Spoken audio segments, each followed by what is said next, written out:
easily the most controversial rule in football, the handball rule, specifically the handball penalty rule, is back on the sports commentary agenda this evening. As of June 1, the rule is basically no.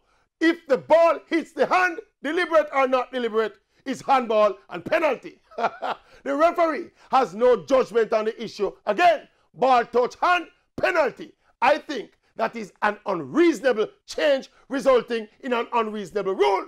This handball penalty call against Panama in the quarterfinal of the CONCACAF Gold Cup, not because Jamaica benefited, but this was a wicked call.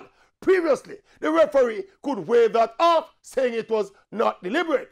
Not anymore. Ball to hand, penalty. Me no like it, especially in big high-stake games such as the Copa America final between Brazil and Peru.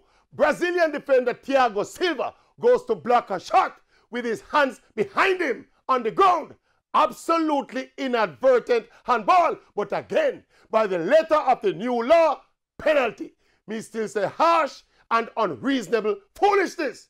While rules absolutely are essential for the maintenance of law and general order, I think rules should make logical sense and benefit the wider public. Failing that, rules should be challenged and, where possible, changed. So yes, the rule is the rule, but in this particular case, this rule is fool.